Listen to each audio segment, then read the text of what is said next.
अस्सलाम वालेकुम, welcome to learning lights by Ikram है। ये लेक्चर काफ़ी रिक्वेस्टेड है। मैं अपने यूट्यूब चैनल पे क्योंकि 9th-10th के मैथ्स को डिस्कस नहीं कर, लेकिन मेरे स्टूडेंट्स की तरफ से काफ़ी रिक्वेस्ट थी कि जो ऑब्जेक्टिव की है मैथ्स के पेपर की वो अपलोड की जाए। तो आज के पेपर में आपके पास ये 4 डिफरेंट कोड्स आ रहे थे, 7198, 7196, 7192 एंड 7194। आपको पता है कि 15 मार्क्स का पेपर था और इसमें 15 एमसीक्यूज़ थे और एमसीक्यूज़ इन 4 पेपर कोड में शफल हुए हुए थे। मींस हर एक का पेपर डिफरेंट था। आप इन सेंस कह सकते क्वेश्चन की नंबरिंग चेंज थी, लेकिन क्वेश्चंस 15 के 15 सेम ही थे। इस टाइम जो मैंने पेपर पिक किया है वो मेरे पास है 7196। इसके सोल्यूशन को देखते हैं और देन वीडियो के लास्ट पे मैं आपके साथ लास्ट में जो रिमेनिंग कोड्स होंगे उनकी सोल्यूशन की भी मैं आपके साथ डिस्कस करूंगी। आपके पास फर्स्ट क्वेश्चन है, इन अ कंटिन्यूड प्रोपोर्शन A/B=B/C, देन आपको कहा गया है AC=B², then B is said to be the dash proportion between A and C if A/B=B/C।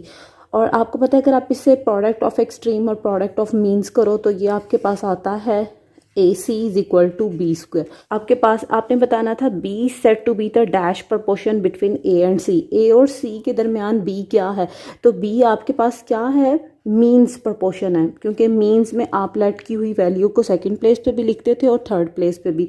तो क्वेश्चन नंबर 1 का राइट आंसर था डी, मीन्स।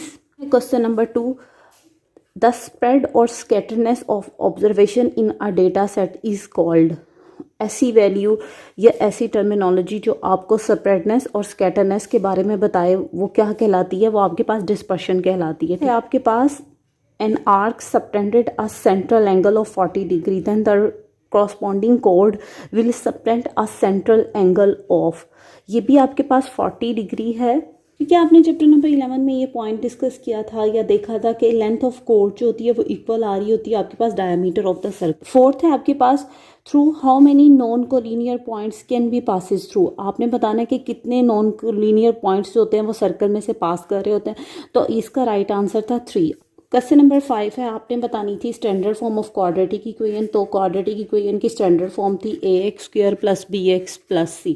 तो इसके अकॉर्डिंग राइट आंसर था आपके पास डी। क्वेश्चन नंबर 6 आपके पास 1/1 + sin θ + 1/1 - sin θ = तो पहले इसे सॉल्व करते हैं, देन पता चलेगा राइट आंसर क्या है। अब आप देख रहे हो 1 + sin θ और 1 - sin θ, 2 डिफरेंट टर्म्स आप कह सकते हो। तो ये दोनों आपके पास एलसीएम में आ जाएंगे। 1 - sin θ, then 1 + sin θ, minus sin θ plus sin θ से कैंसिल हो रहा था, 1 + 1 आपके पास आ रहा था 2।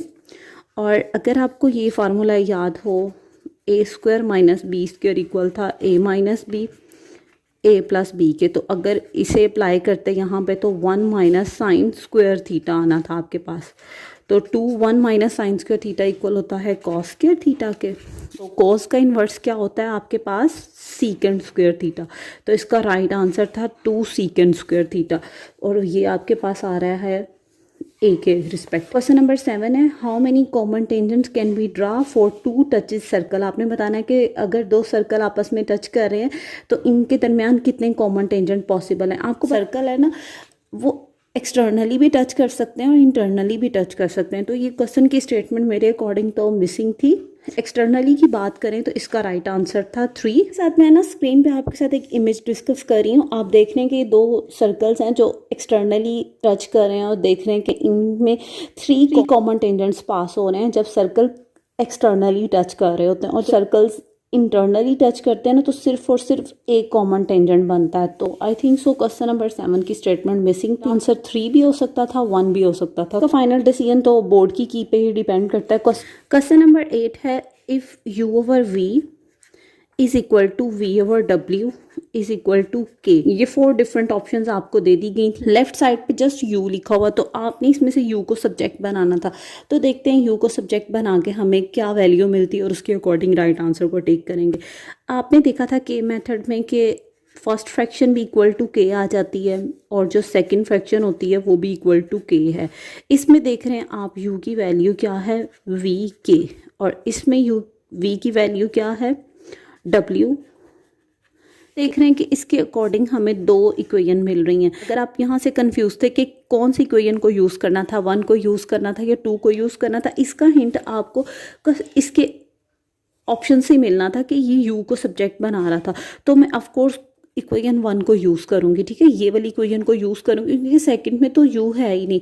तो वी किसके इक्वल है, डब्ल्यू के इक्वल है। तो अगर मैं इसमें वैल्यू पुट करती u is equal to v के में वी की वैल्यू डब्ल्यू के और ये वाला के एज इट इज़ उतर जाता, तो ये आपके पास आना था डब्ल्यू के स्क्वायर यू की वैल्यू, और इसके अकॉर्डिंग आपके पास ये राइट आंसर था, U is equal to W के स्क्वायर। क्वेश्चन नंबर 9 है आपके पास, if a ratio b is equal to x ratio y then alternendo property is.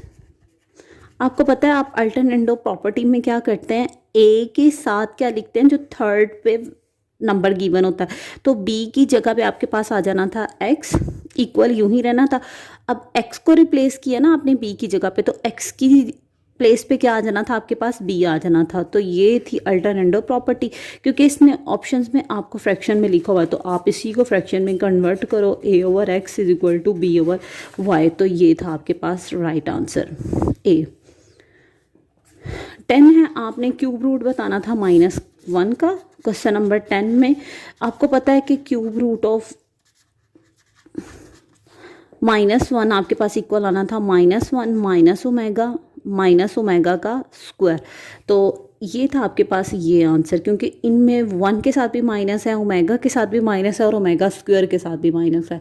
तो ये था क्वेश्चन नंबर 10 का राइट आंसर। क्वेश्चन नंबर 11 में आपको कहा गया था mean is affected by change in dash. तो चैप्टर नंबर 6 में आपने सीखा था कि जो मीन होता है वो अफेक्ट कर रहा होता है 2 पॉइंट्स पे, एक चेंज ऑफ ओरिजिन होता है, चेंज ऑफ स्केल होता है। क्वेश्चन नंबर 12 है आपके पास, 2 tangent draw to a circle from a point outside it are of dash in length. आपको पता है कि अगर एक सर्कल पे आउटसाइड से एक पॉइंट लेके 2 टेंजेंट ड्रॉ किए जाएं तो वो लेंथ में आपके पास क्या होते हैं, वो इक्वल होते हैं। तो इसका राइट आंसर था बी।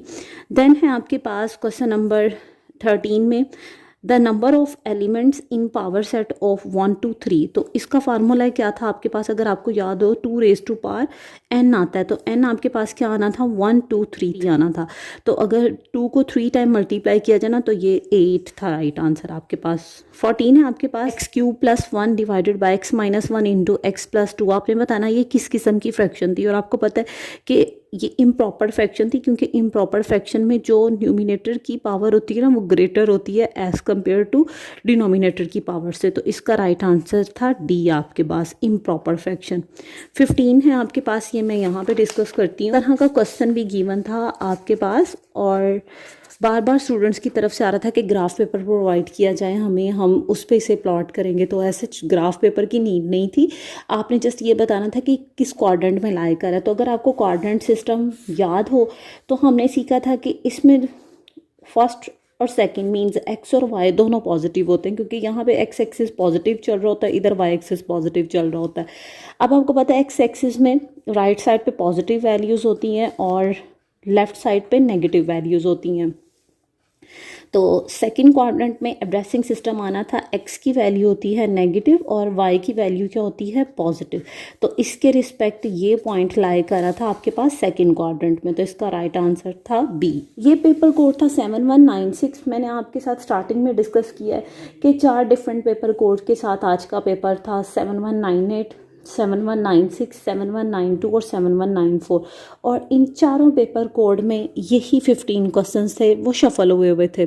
मींस अगर इसमें ये 15 नंबर पे ये क्वेश्चन आ रहा है तो लेट अस सपोज किसी और पेपर कोड में इसकी नंबरिंग 7 हो सकती है, 6 हो सकती है। तो मुझे नहीं लग रहा था कि मैं हर पेपर कोड की अलग अलग वीडियो अपलोड करूँ आपके साथ। तो मैं इसी वीडियो के लास्ट में, आप देख रहे हैं लास्ट में मैंने आपके साथ इसमें एक समरी से डिस्कस की है कि पेपर कोड जो 7198 था उसकी आंसर की ये हैं। क्वेश्चन 1 के रिस्पेक्ट डी था, क्वेश्चन 2 के रिस्पेक्ट बी था।